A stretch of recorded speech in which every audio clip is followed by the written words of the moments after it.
colluded, coordinated, or conspired with the Russian government, though the panel did, quote, find poor judgment and ill-considered actions by the Trump and Clinton campaigns. On that point about Hillary Clinton, it was her campaign and the DNC that used intermediaries to hide their roles in paying for the anti-Trump opposition research from Russian sources that became the Steele dossier. None of those facts, though, stopped Democrat Adam Schiff today from insisting there's been a pattern of what he called deception from Team Trump about their contacts with Russians that, in his words, suggests, quote, wrongfulness, if not illegality, the type of broad attack that has led Republicans like Trey Gowdy to call out Schiff for not delivering on alleged collusion. Watch. I think Adam Schiff in March of 2017 said he had evidence more than circumstantial but not direct. And, oh, by the way, there is no body of evidence that's more than circumstantial but not direct. But he said he had it of collusion, and we've been waiting for over a month, for over a year now, for him to actually produce that evidence. It was totally conclusive, strong, powerful. Many things said that nobody knew about and said in a very strong way. They were very forceful in saying that the Clinton campaign actually did contribute to Russia.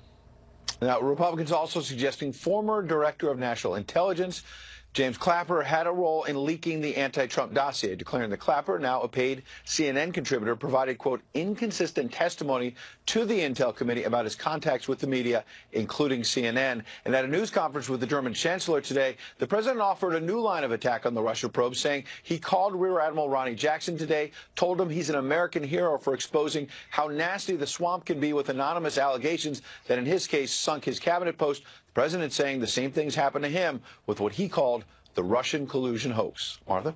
Ed, thank you very much. Joining me now, Mark Penn, former advisor to Bill and Hillary Clinton. Mark, good to see you this evening. Thank you for being here. You heard from Adam Schiff. Democrats clearly believe that there is a major issue here with Russia, but you feel, based on what you've seen so far, that these are what you call in your piece fruits of a poisonous tree. Explain.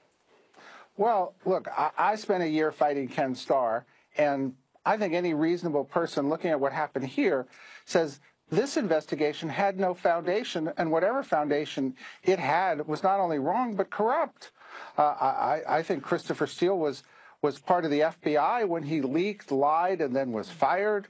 Page and Strzok are clearly biased. The head of the FBI was clearly biased. The head of the CIA appeared to be doing illegal leaks as well. This whole thing was corrupt. There's a doctrine called the fruits of the poisonous tree that says when investigations get started like this, when searches and seizures are done on this basis, they should be thrown out. I think that's probably the best way to stop this thing, because otherwise we're going all the way to the end, and I don't think we should waste another year here. So one of the things that many point to when they say that, you know, they look at the origins of this, if they don't see it in the Carter Page category, they see it in the discussion that Papadopoulos had. And you feel like that's a pretty tenuous limb to hang this fruit on, so to speak.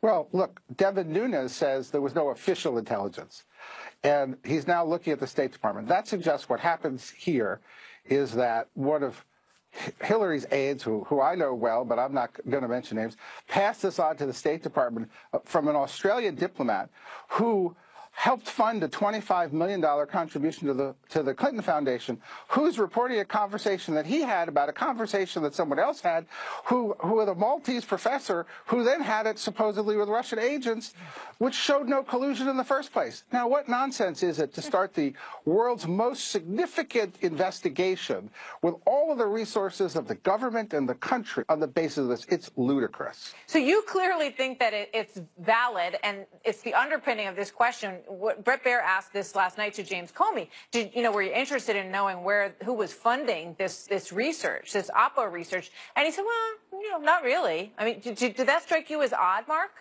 Well, considering in a previous interview, he said that I thought he said that he did not tell the president that it was funded by the DNC and Hillary, implying when he answered that question that he knew it. I think when he got to the Bret Baier interview, he was giving really, I think, really ducking the questions and giving slimy answers. Oh, he didn't know who it was paid for to this day. That just was not true. And if it was true, how could he have used this information to launch this investigation? It's preposterous. And here he is out making millions of dollars off a book for a few meetings. Look, I met with the Clintons over 400 times. I never wrote a book, a kiss and tell book like this. It's ludicrous. It's profiteering. Who knows the validity of these stories? So you have an interesting tactic that you think the White House should initiate, and that is to say that this investigation is tainted and to take that to court. Yeah, look, I think they're on pure defense, and they need some offense, and they can't fire Mueller. 70%, nearly 70% of the people in the last Harvard Capps Harris poll say don't fire them. But they do believe there was bias. I think they should go say there's bias. This investigation has to be thrown out, and they should get discovery of all of these things. They need an offense, not just defense. Fascinating. Mark Penn, thank you very much. Great to have you here tonight. Thank you. So dueling editorials this evening. My next guest is issuing a warning to President Trump over how he's handling this probe. In a new piece in the Wall Street Journal, Kim Strassel writes this: Trump can define the terms of this debate and defend the executive branch, and he can enlighten the country. But his time for doing so productively is growing very short. Wall Street Journal columnist Kim Strassel joins me now. Kim, good to see you tonight. Thanks for being with us. Hi, Martha. Hi there. So you basically say that they have to approach this from a constitutional perspective. Explain. Well, we were just talking about how there seems to be no there on the collusion question. The House report is now out. By all reporting, Mr. Mueller has not found anything there either. And so the reports now say he's moving to the question of obstruction of justice. That requires an entirely new legal approach, one that goes right at that constitutional question, because you talk to any constitutional lawyer, they will say that a president cannot be construed to have obstructed justice while he was in the process of engaging in core constitutional powers. And that includes firing subordinates and directing law enforcement like Mr. Comey. You know, one of the things that I find interesting, we haven't heard directly, obviously, from Robert Mueller on this, but one of his spokespeople said something to the effect of, you know, when you read about what we're doing, don't necessarily believe everything that you read, because we're not leaking about what we're doing in this special counsel investigation. And, you know, and they also said that they will issue at the end of it a report. You know, that's what this is leading up to. This is not leading up to some sort of indictment. It's leading up to Mueller releasing a report, probably along the lines of what we heard James Comey do back in July before the election, to say, here's what I looked at. This kind of looks like it could be obstruction of justice. This looks like it could be whatever. You know, nobody knows what he's going to say. But what's the process there? I mean, what do you expect to come out of that report once it hits the air? Well, we have no idea, because they have been relatively quiet on exactly what that report will look like. But this is why it's so important for the Trump team of Trump lawyers to go to a federal court, get a declaratory judgment from that court that does make the point that presidents cannot be held for obstruction when exercising core functions. You put the special counsel on notice that is not an area that his report should go, because it's not a constitutional question. And you could also potentially shut down this discussion that is now, you know, just everywhere in the press and among Democrats as well, too, because it's beginning to impede on other presidential abilities, like impeachment, like pardons. He came out and pardoned Scooter Libby, and you have all these Democrats saying, well, that's obstruction. He gives an order to his attorney general. They say it's obstruction. So this is an issue that just needs to be clarified one way or the other. All right. So, you know, folks who are very concerned that there was some serious wrongdoing here are pointing mostly to the Michael Cohen part of the investigation, that these recordings that are on his several cell phones that he had are likely to lead down some road, they believe, that will entrap the president in some wrongdoing. The other issue that seems to be very much in the forefront is this thing at Trump Tower. You know, when you look at what you've learned about those situations, how does that play into how you see the larger picture here, or does it?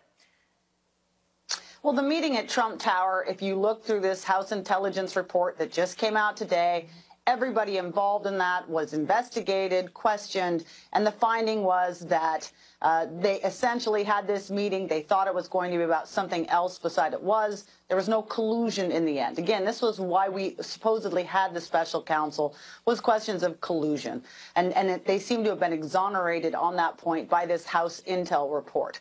The Michael Cohen thing, I'm not sure where that goes in any direction, because it's just not clear where exactly special counsel is looking.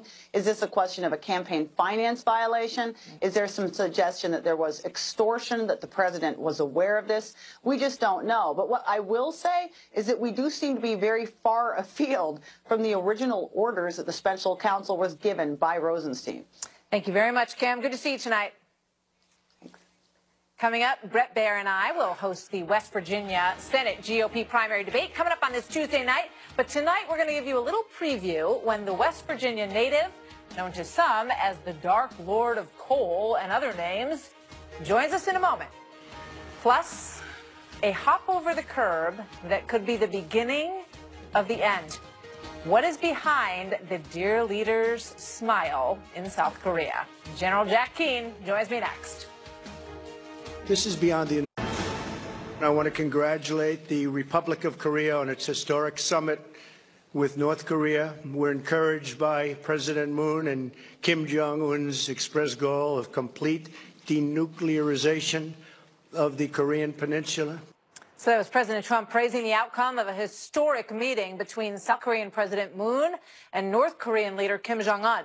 Today, look at these pictures. I just can't get over it. It's really an amazing moment. What will come of it, nobody really knows. But today, they signed this joint declaration to end the 7-decade war and to pursue what they are calling complete denuclearization of the peninsula.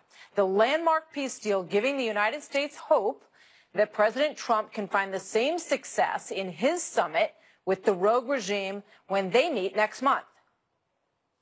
We get a kick every once in a while out of the fact that I'll be watching people that failed so badly over the last 25 years explaining to me how to make a deal with North Korea. I get a big, big kick out of that.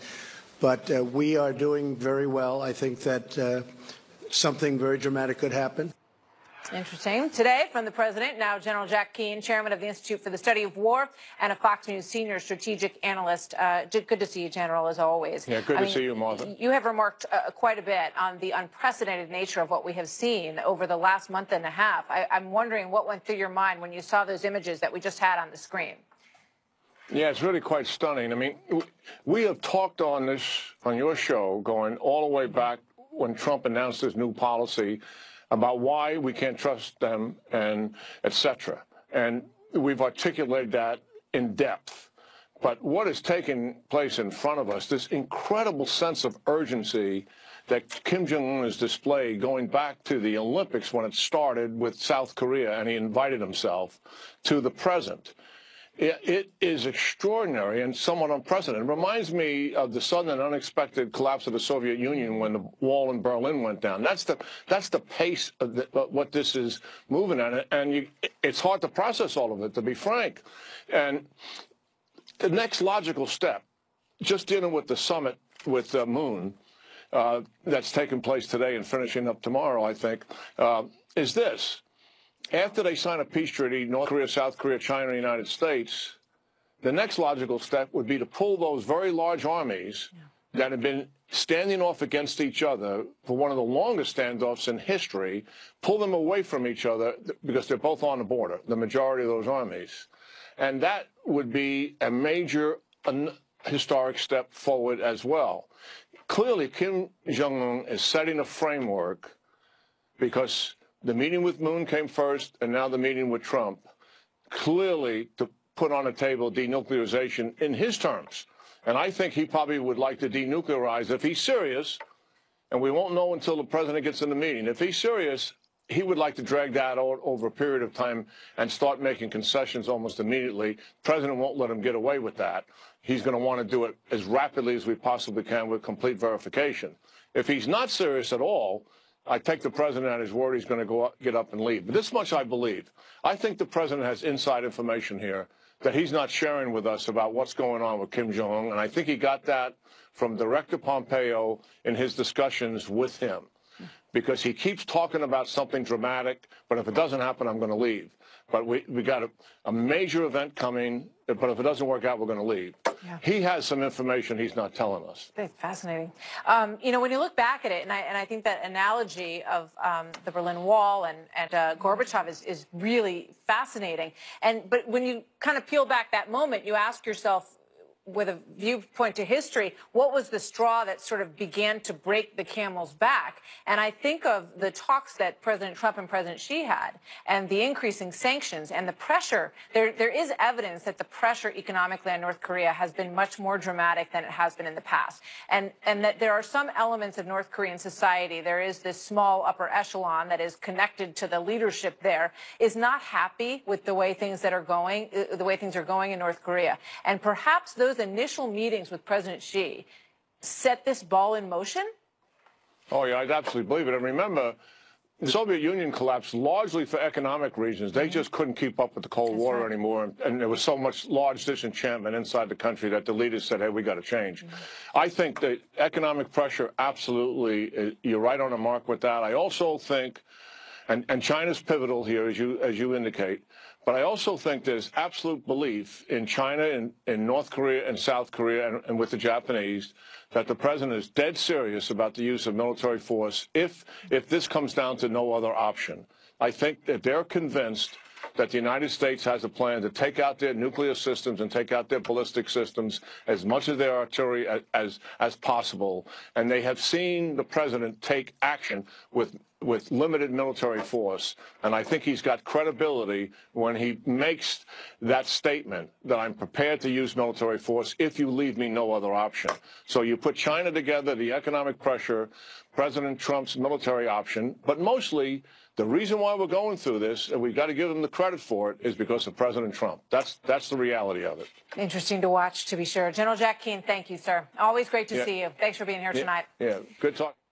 So coming up, Senate candidate Don Blankenship says that he was basically Trump before Trump was Trump, and that his time in prison is a, quote, badge of honor. He is here to explain. Plus, the fixer-upper stars under fire for saying that they are family first and successful. Can you be both? Somebody says no. We'll talk about it with Rachel Campos Duffy when we come back. My life is just crazy. It's spontaneous. It's fun. It's filled with a lot of different hats. West Virginia, ahead of the Republican Senate primary there, which is a really interesting race, very competitive. The winner of that will take on Democratic Senator Joe Manchin in November, a seat that Republicans would love to pick up. The three candidates, polling at 10% or higher, will be participating, and we have invited them to appear here on The Story as well. We'll be joined by businessman Don Blankenship in just a moment. But first, correspondent Peter Ducey on why this West Virginia race is being so closely watched around the nation. Hi, Peter. Martha, the reason the stakes are so high in coal country is that the Republican who wins the West Virginia Senate primary gets on a ballot against the Democratic incumbent Senator Joe Manchin in a state where President Trump beat Hillary Clinton by 42 points. That makes it one of the Republicans' best opportunities to flip a seat. A Fox News poll finds the top three are Congressman Evan Jenkins, Attorney General Patrick Morrisey, and a former coal baron, Don Blankenship. But a quarter of likely voters are undecided, and 41% might change their minds. There is a fight between Jenkins, the congressman, and Morrisey, the AG, over who has been the most helpful to President Trump. Jenkins brags that he was the only one to endorse Trump in the presidential primaries and the only one in D.C. right now casting votes to advance the Trump agenda, while Morrisey argues he's been doing more to help Trump by filing lawsuits to undo unfair Obama-era energy regulations seen as coal killers and some lawsuits that are reining in the opioid epidemic. In third place, it is the former coal baron, Don Blankenship, known best as the contender who just did a year in jail on a misdemeanor conviction of conspiring to violate mine safety laws after 29 miners were killed in an explosion at his company's Upper Big Branch mine. That baggage has some race watchers comparing Blankenship to Roy Moore, who disappeared from the campaign trail in Alabama when allegations of sexual misconduct surfaced. But Blankenship tells me there's a big difference because Moore's accusers were women and his accusers were Obama allies, with the suggestion being that he was punished by an administration with an unfavorable view of coal. Now some nervous Republican-linked super PACs are spending hundreds of thousands of dollars against the Republican Blankenship to try to keep him off the ballot, but he's spending millions of his own. Martha. Thank you very much. A Washington Post columnist recently summed up the West Virginia primary, saying this: if the 2018 midterm election were a season of The Apprentice, we would already have a front runner to beat out everyone else. Don Blankenship, fresh out of prison, who stands a decent chance of becoming West Virginia's next Republican nominee for the Senate. So here now, Don Blankenship, West Virginia Senate GOP candidate and former Massey Coal CEO. Sir, thank you very much. Good to have you with us tonight. Thank you.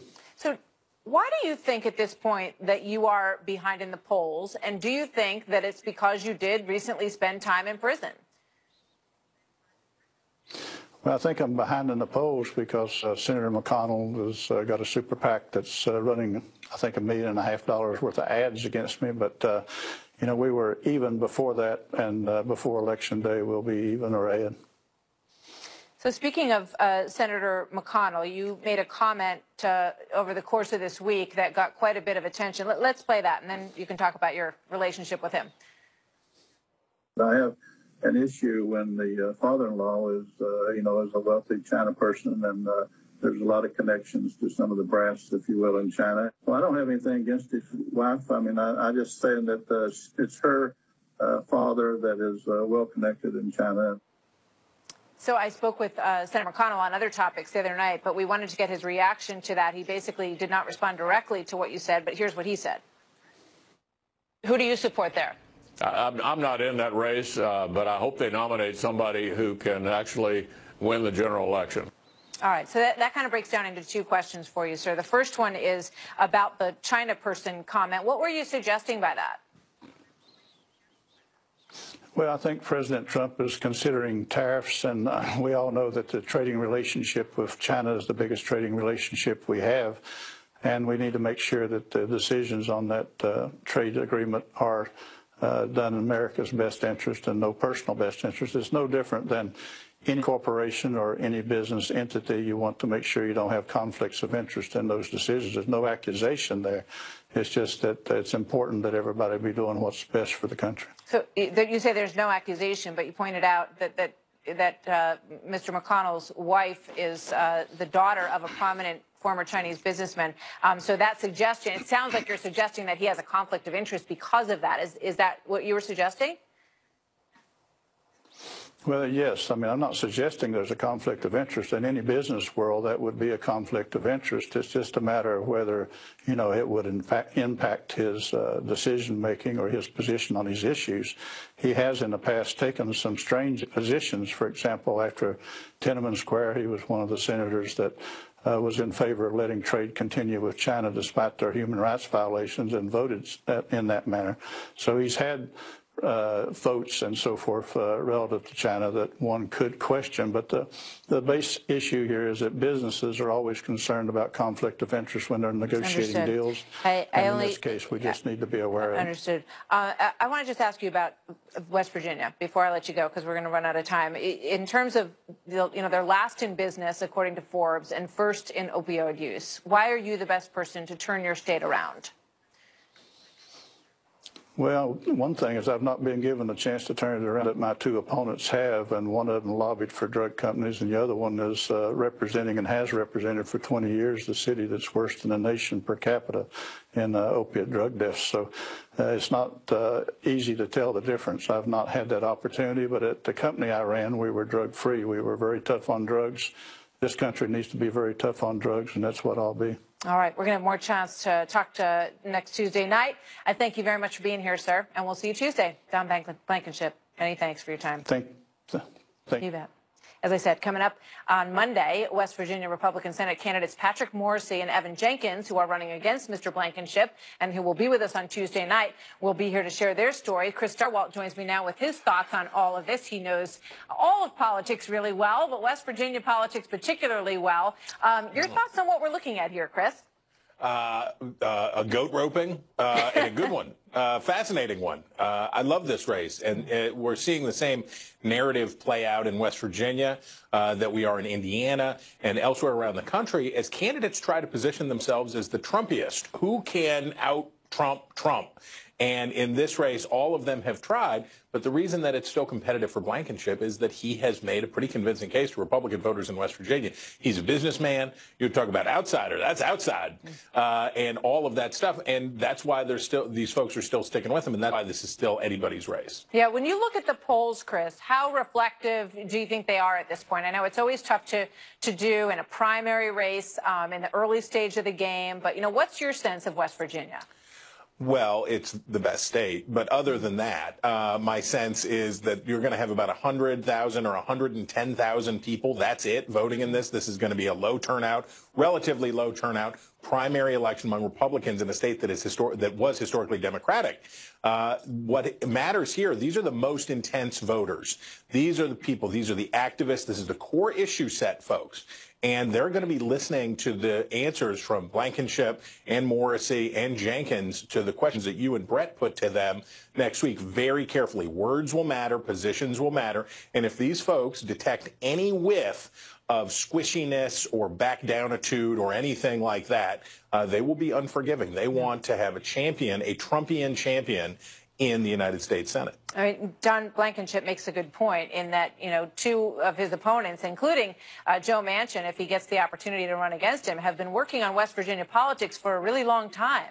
And things, in terms of the numbers, have not been going all that well. As an outsider, he may have a good pitch.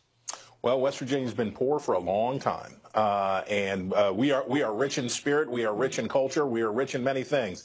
But we have been a poor state for a very long time. And I would submit that the previous senator, the person who Joe Manchin replaced in the United States Senate, served there for 54 years, throughout all of which West Virginia was a poor state. So I would just point out that Manchin is well-liked in this state. He's in the wrong party, but he is going to be a very, very tough out because he is well-known, he is well-liked, and people in West Virginia are comfortable with sort of dynastic politics where you have multiple generations or you have people who are in office for a long time. Yeah. It's a high comfort level, and Manchin's going to have to be counting on those old ties and allegiances to weather the Trump storm. Well, we have a high comfort level with you, and we're glad that you're going to be with us in West Virginia. We're looking forward to it. Thank you so much, Chris. Good to see you. Can't wait.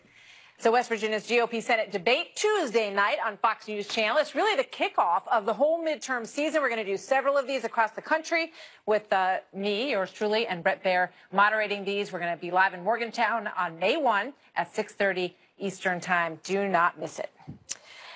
So Tim Piazza was killed in a hazing incident at Penn State last year, but his legacy lives on, and we will speak to a boy who has received a gift from Tim that was life-saving. Plus, can Chip and Joanna Gaines really have it all? A USA Today op-ed says no. Dude, watch out. Daddy's pulling this mantle off the wall. We're Chip and Joanna Gaines. Look how strong he is. Oh. And we've made those out-of-reach neighborhoods reachable. We do it all. Chip and Joanna Gaines of the TV hit Fixer Upper have a huge business, from the show to books to renovations and real estate. Now they even have restaurants, and somehow they do it all with 4 kids and another one on the way. But a new op-ed in USA Today says don't believe it. The writer says they can't possibly be doing all that and putting family first. Daryl Austin of Utah writes this: Chip and Joanna Gaines did not get where they are by putting family first. You cannot do all they've done, or even a fraction of it, and still have any real time left over for family. There are a lot of people who wish they could be the next Chip and Joanna Gaines, but they're kidding themselves if they think they can achieve that kind of success and still give their children the time and attention they deserve. Whoa. Here now, Rachel Campos Duffy is a reality TV veteran and mother of 8 and a Fox News contributor. Rachel, great to see you tonight. Thank you. What do you think of it? Well, first of all, I'm a huge fan of the show, so I was very interested in this article. It doesn't surprise me that Chip and Joanne are being criticized because this is a very openly out there Christian couple, and so they're taking some of the attacks, I think, partially because of that. But look, the guy brings up a point, like, how do they do it all? Well, some people are more talented than others. In the case of Chip and Joanne, everything they touch seems to turn to gold. And I think that they, first of all, aren't doing it all by themselves. These businesses are being run by a lot of people in their town. They're employing a lot of people. They work hard. They're entrepreneurs. So I don't think that, in Spanish we have a saying, it says, cada matrimonio y su familia es su mundo, which means every family and marriage is their own world. And how does this guy... I love that. Say that again. I love that expression. Cada matrimonio y cada familia es su mundo, which means it's their own world. How does this guy purport to know what is going on in the Gaines house? I mean, they figure out how to balance caring for their family, supporting their family, and finding time for their family, and they're making it work. And it's a constant recalibration. I'm sure they're working hard at finding that right balance, just as you do, just as I do.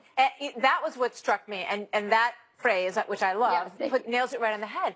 Because the fact of the matter is that some people can handle a lot, and some people prefer to live life in a more pared down, kind of simple way. Some people can handle a lot of chaos. They can balance it. And you know what? We all know when we try to handle a lot of things, which I do and you do, some weeks work better than others. I mean, it is certainly not a perfect plan by any stretch of the imagination. But to criticize them and to say something must be up. Now, who knows? I mean, maybe it will all explode. Maybe it's not what it appears to be. Sometimes that happens. But I don't know who this guy is, telling them that from afar he's decided that they are not putting their family first. Absolutely. And remember, this is a couple that works together. So they as a couple work together. They don't live in New York City. They live in small town, rural America, which logistically, I know from having a big family and living in small town America, it's just easier. I think I've come to New York with all my kids and I would go, I can't do it here. So it's a little different. There's all kinds of stuff. They have extended family that helps them. And again, they're employing a lot of people in their town. They're making their town better. Instead of tearing this particular family down, I think America should look at them and say, wow, these people are hardworking. Yeah, they're good for teaching their kids go for it. You had your expression. Mine is God only gives you what you can handle, right? So if you can handle, a smaller scale situation, perfect. If you can take on what they're taking on, and if you can do it in a loving way and raise your family, more power to them. More power to them. And I think that there's lots of HGTV shows about people fixing up their houses. There's only one Chip and Joanne show. And I think the authenticity and the love that they have is real. You can't fake that.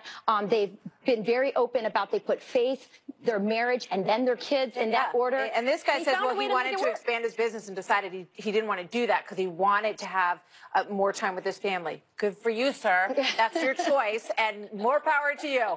Rachel, thank you very much. Thanks, Martha. Good to see you as always. Thank you. Coming up next this evening, Timothy Piazza's parents making sure that his dreams still come true despite his tragic death at Penn State. Creating a foundation in his name, they have dedicated it to those who need prosthetics and can't afford them.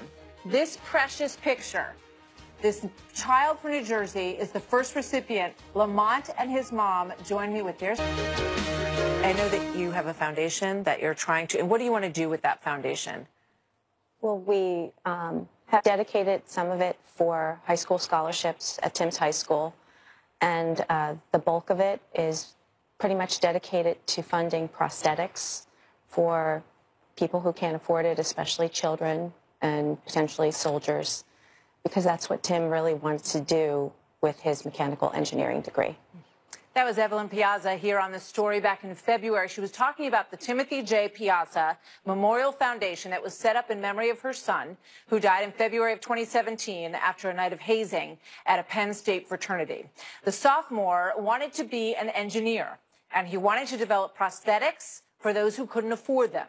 Now his parents are keeping his dream alive. Through their foundation, the Piazzas were able to pay for a prosthetic leg for a 7-year-old boy who lost the lower part of his leg in a tragic school bus accident. Lamont Hanna received this cool Batman prosthesis 2 months ago, and his mom says he is already back to being a kid again. Here now, Lamont Hanna and his mother, Wakia Williams. Good to see both of you. Thank you so much for being with us tonight. Hello, Lamont, and hello, Wakia. Wakia, let me start with you. Tell us a little bit about what happened and what Lamont's reaction was, and how worried you all were about what his future was going to be like. Well, he was exiting off his bus, and another bus hit him. And during the action, he lost the bottom part of the leg at the scene. No, Ma, I didn't lose my leg. No, you didn't lose your leg. He lost his foot. He wants me to correct. He lost his foot on the scene, and through that, the Peraza the foundation reached out to us, and they rewarded Lamont with a very cool Batman leg. But before the accident, we weren't sure, was he able to walk again? Will he be able to walk again? That was my biggest worry. Would he be able to walk again? Because to lose your foot, that's the main part of walking. So we were extremely excited. Hello. Lamont's listening because you can hear your mom and you can hear me. So, Lamont, this question is for you, okay? How did you feel when you found out that you were going to get this Batman prosthetic that would help you to walk again? Excited. You were excited about it? He was very happy. And was it hard to learn how to walk with it? Tell me a little bit about that. I was running pretty good. I used to run. But now you can't run as fast. I can't run as fast as my friends. Oh, now you can't run as fast as your friends. But it's okay. But now you have a leg, right? But she said, what did you like about it the most? What did you like about your leg the most? Batman. The Batman. So, Wakia, tell me a little bit, Wakia, about meeting the Piazza family and how you all were connected. I was excited. I was elated to meet her. Just the fact that she would just take the time out to come meet us, and that she would take the time out to even put forth a foundation to help people that she doesn't even know. So I actually Googled her before she came and met her. I Googled her, so I was just like so excited to meet her, and I was so thankful, like just really honestly thankful, because without her, my son wouldn't have had the opportunity to walk again, and I can never repay her for that, like never.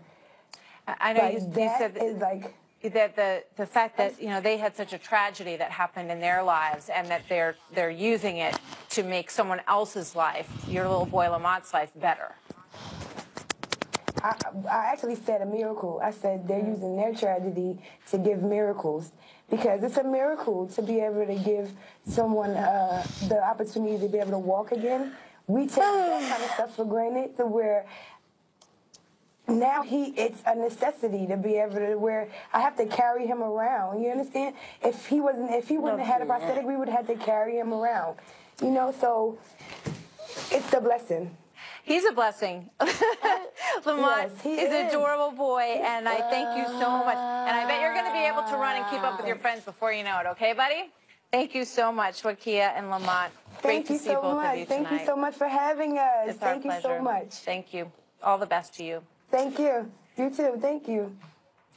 Up next, this little guy now has a name, and it is quite a long. I know the name of the new royal baby. Kensington Palace announcing that the Duke and Duchess of Cambridge have named their son Louis Arthur Charles. The name pays tribute to Lord Mountbatten, the great uncle of Prince Charles, who was assassinated on his yacht by the IRA in 1979.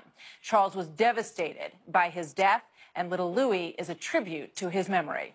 And that is the story on that. We will see you back here on Monday night at 7. Tucker Carlson is up next.